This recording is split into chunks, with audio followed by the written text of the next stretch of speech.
The age of empires is over, and feudalism has arisen from the chaos. So today we are taking a look at After the Empire, published by Grey Fox Games, which is set in that era. And this is definitely, it has worker placement, resource management, you're defending your castle, and this game is not short on components. There are plenty of things in this game. So we're going to take a look at this, do a brief overview, and then we're going to come back up and give you our thoughts.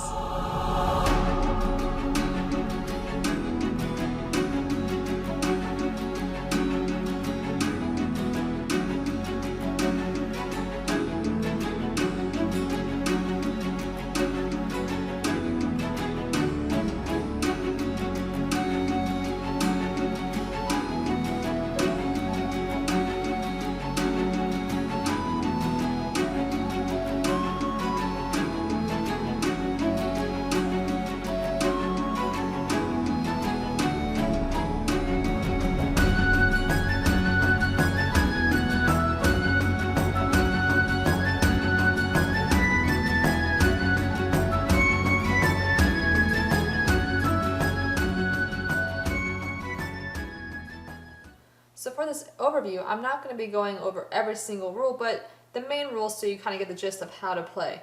And like we mentioned, this is going to be some worker placement. As you can see, there's a lot of different spots on the board you can go. And then you got your defending your castle. So let's just kind of briefly go over the setup here. So you're going to have a bunch of different components. You got all these resources and soldiers and mercenaries over here. And you got all these melee and archery tokens. You got these little cute little flame tokens. You got castle pieces, and you're going to place out the building cards here, 3 face up. You got the refugee cards here, secret objective cards. You got the invader cards, and you're going to start with 1 out. And you got the siege cards, which you will start with 1 face down. Now, it's really important for this game to make sure, especially the first time you're playing, you want to really make sure to kind of change the orientation of all these cards, because these are going to be coming out, and we want the orientations to be different as you're playing, because this is going to be where the invaders are going to be coming. And same goes with the siege cards. And you're going to be placing some of your workers down here. This is, for each season, goals that you will be getting. Player turn order, you got the goal track down here, and each player is going to get a player board. And there are several to choose from. You got this cool winter scene here. You got this one here. Then you got this darker looking one, and then you have this forest looking one. So there's definitely different ones to choose from. So each player is going to start with their castle being all wood, and one of them is going to be a gate. And you're actually going to fill in these little spots with these wooden cubes. And you got some starting resources, workers, and some starting cards as well. So this game is going to be played over 7 seasons, and each season you got 6 phases. So you got actions, and then combat, awarding flags, income, turn order, harvest and feast, and then refresh. So let's go over some of the actions now. So let's say it is this player's turn. They can, right now there's a lot of spots open. So let's start with the traveling merchant. So if you were to go there, you could trade in gold to get supplies, or turn in supplies to get gold and some other supplies. So just kind of exchanging things. You got scout over here, where you can get 2 of these secret objective cards and keep 1. These will be good for points at the end of the game, and also get a protect token and a move token. Then you got tax, and this is where you can get money in a mercenary, or you can get 5 food. You got refugee cards, where you can choose one of these, but you got to pay the cost up here. Same goes with the buildings. You can go here and pick a card, but you have to pay the cost over here as well. Then you can go to the mercenary camp, and you can turn in gold to get soldiers or mercenaries, and the same goes here, but this corresponds to this location and this location. Obviously, in a 3 and 4 player game, you can go here in a 3 or 4 player game, but if it's a 2 player game only, then you cannot go on those spots. Then you got the quarry, woodmill, mine, and this is where you can just basically collect resources. Every player also has their own spots where they can place their workers. You got the granary, the stockpile, and the infirmary. So you can place your worker there and take the action. So here is sowing 3 times and getting a protection token. Now, sowing is just simply going to be upgrading your farms. You got 4 farms here. So it can be, this is a level 1, and you flip it over and it's a level 2. And if you put a protect token on, that means that that farm will not get raised whenever that side is attacked. You can also go to the infirmary down here, and that's just going to let you heal some of your wounded soldiers. And if you go to the stockpile, this is where you can use the resources that you have to build things. So on your player aid, you have this construction cost area right here, which is a really nice aid here. So it shows you the cost to build wood walls, wood turrets, stone walls, stone turrets. Spend 2 food to remove a wound from one of your refugee cards, iron for a damage on the building, and pay 2 stone to remove a flame on the stone turret. And lastly, there might be some building cards that you have in your play area that have this spot where you can place a worker to take the action listed on the card. So after everyone's done taking actions, then you're going to move into the combat phase. And on your player aid, it lists the steps to do combat. So first is combat preparation, where you're going to reveal and resolve the invader and siege cards. Then you'll do archery, which deals with the archers and turrets, then move, then melee, and then after that, you're going to check to see if you've been sacked. If you've been sacked, then you resolve this. If not, and you still got more invaders out there, you return to archery and you repeat the process again. So the first thing everyone's going to do is decide where they want to put their soldiers and mercenaries. They can put them on the wall, leave them inside the castle. You just put them where you want. And then you're going to reveal the invader cards if they're more than just one, and then you're going to resolve them. So for instance, let's resolve this one here. So this is showing the direction where the invaders are going to be attacking. So they're going to be attacking from this side here. Now if you say you're less than 12 gold, then you are going to only have 2 swordsmen attack you. But let's just say, for example, that we are on we have 15 gold, so that means we're above 12 but below 26. So we're going to have 5 swordsmen that are going to be placed out attacking this direction. So we put out 3, 4, 5 swordsmen on that spot, and then you'll do that for each invader card that you have. After you have resolved all of the invader cards, then you move on to the siege cards, and the siege cards have the yellow backs. And some of these are kind of different. Some might affect the invader movement, and then some might just be deal damage. So for instance, we have this one right here. Now let's say it was faced this direction, so that means that the siege is going to happen from this direction right here. So, and once again, you have the different tracks depending on what gold level you are at. So let's say we're on 10 for gold. That means we would have 1 siege attack because we're not at 16 yet. So if the card's this direction, we have 1 siege attack. Now what's going to happen is it's going to at first attack a wood turret that has the least amount of cubes. And then if there are no wood turrets, then you're going to do the stone turret with the least amount of cubes. And if you destroy the turret with the least amount of cubes, then you're going to move on to the other turret on the other side. And if no turrets remain, then you will attack the wall by removing the wall cube. Now, so in this example here, we have 1 damage from this direction, so we would go to the wood right there and remove that cube. Now, it's important to note that a castle piece is destroyed when there are no cubes on it and it takes damage. So if another damage was dealt to this, then this would be removed. Now, let's say 2 damage was dealt to this stone turret, and then, so that it's empty, and let's say 1 more damage was dealt to this. Now, stone turrets actually are not removed. However, you put one of these flame tokens on top of it. After the siege cards, then the invaders are going to raise the farms where they are located. So, for instance, we have invaders here. However, there's a protection token, so this farm would not be raised. However, if there was not, then being raised would mean flipping it to the next level down below. And then you can use move tokens if you have them.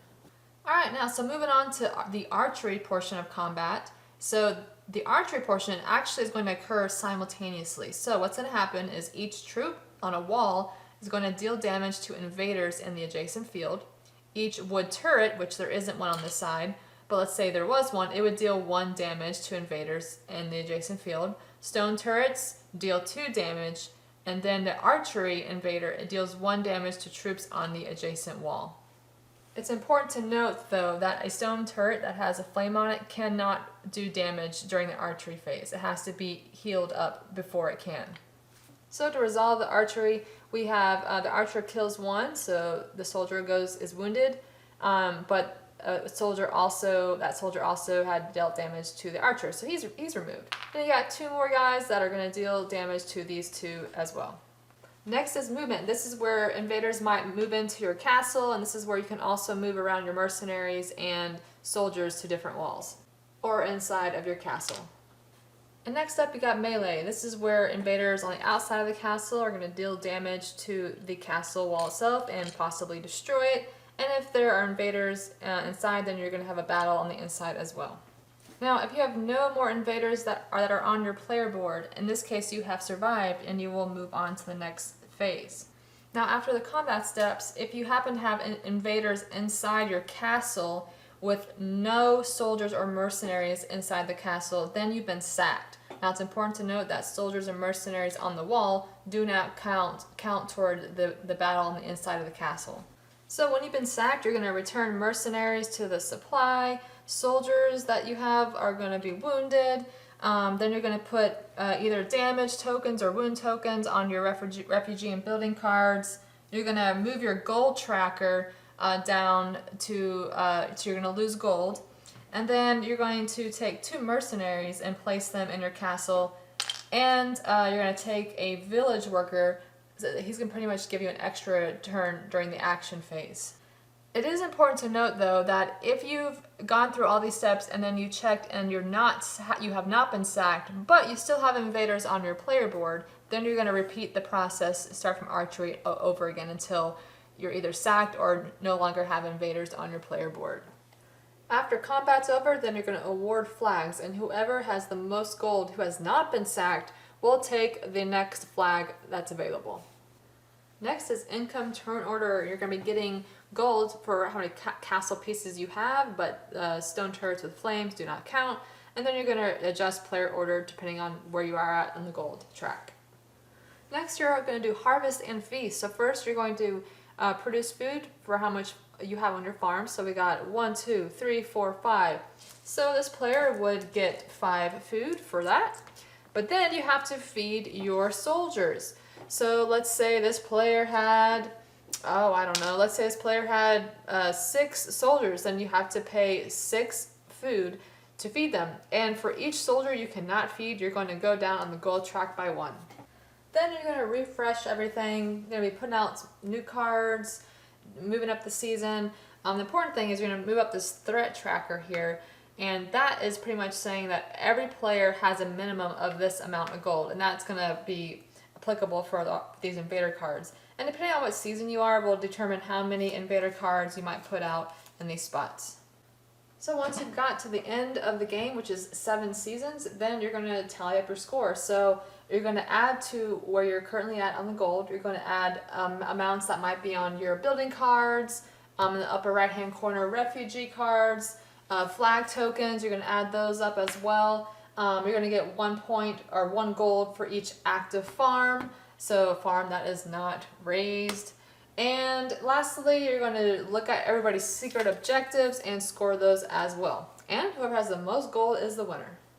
Okay guys, I love this game.